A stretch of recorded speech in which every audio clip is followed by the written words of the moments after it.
Assalomu alaykum. Biz Pixel o'quv markazida tahsil olamiz. Meni ismim Hasanjon. Men esa Shahzodbek. Bugun sizlarga ko'rsatadigan loyihamizni g'oyasini aytib beraman.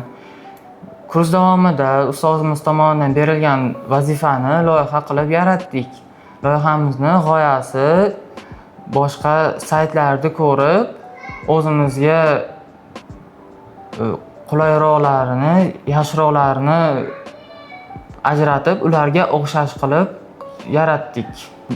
Bizning loyihamiz Kitobxon.uz deb nomlangan.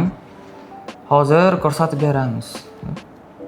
Biz backend dasturlash yo'nalishi bo'yicha hozirda do'stim bilan veb-sayt yaratdik. Shularni sizlarga ko'rsatmoqchimiz. Ko'rishingiz ham mumkin. Bu tomonda kirish qismi admin sifatida kiramiz birinchi.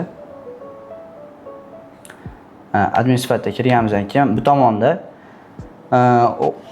nima turibdi? Navbar turibdi. Bu navbarda kitob qo'shish, admin, chiqish turibdi. Biz filtrdan bizga kerakli bo'lgan kitobni qidirib oqtaramiz. Birinchisi jahon adabiyoti. Jahon adabiyoti desak, bu tomonda jahon adabiyoti kitoblari chiqadi. Hikoyalar chiqadi. Bolalar adabiyoti desak, bolalar adabiyoti chiqadi. Keyin bu tomonda kitob qo'shishni bosamiz. Bironta kitob yozamiz. O'tgan kunlar.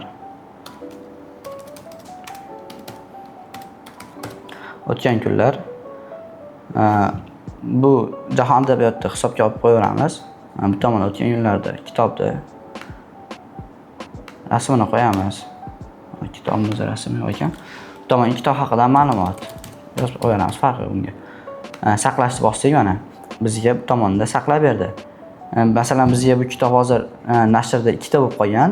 Shu bittasini yo'qotmoqchi bo'lsak, faqatgina admin yo'qota oladi xolos. Bu tomonni udalit. Bo'ldi. Bu tomonda yo'qoldi. Endi chiqib ro'yxatdan o'tish boshiga qaytamiz. Mana bu tomonga ism, o'zim ismim Hasanjon. Bu tomonga to'g'rilaymiz. Emailimizni kirgizamiz. Parol hech qachon ismim bilan bir xil bo'lmasligi kerak.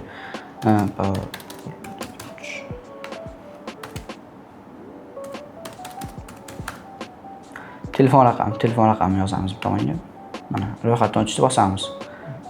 Bu tomonda katta harf bilan yozamiz.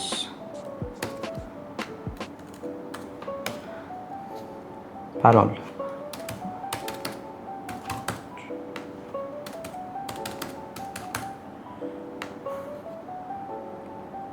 Mana kirdi.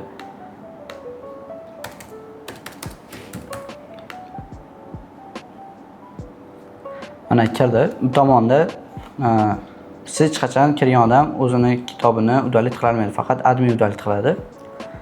Bu tomonda kitobni o'qish, kitobni o'qib o'zimizga yoqqanini belgilab qo'yamiz. Bu tomonda saqlagandan keyin bu tomonga ko'rinadi saqlagan kitoblarimiz.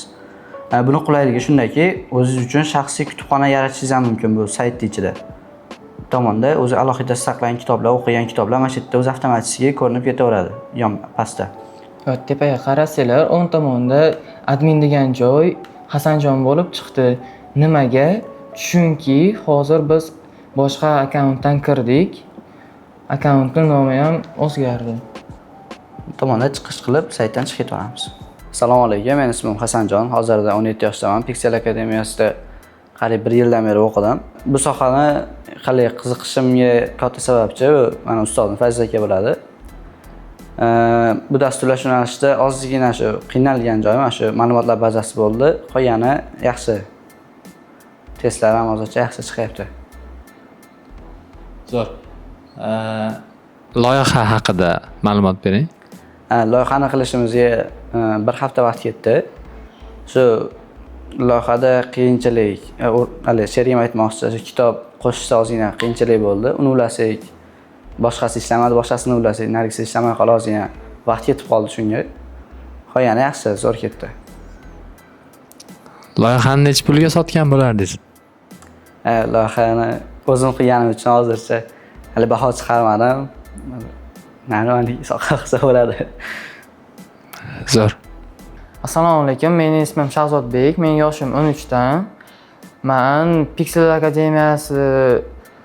akademiyasida kursimni tugatdim. Loyihani tayyorlashda qanaqa qiyinchiliklarga duch keldingiz? Kitob qo'shishdi. Necha qiynalib qoldik, keyin oxirida bunaqasini topdik, to'g'irladik. Hammasi keyin joyiga tushdi. Ishlab ketdi. Dasturlash kursida sizga eng ko'p yoqqan narsa nima bo'ldi? To'g'risi, menga hamma narsasi yoqdi. Menga hech qanaqa yoqtirmasligim chiqmadi. Nimalarni o'rgandingiz kurs davomida? Kurs davomida men HTML, CSS, frontendni o'rgandim. Keyin backendda Python bilan frameworkini, Django'ni o'rgandim.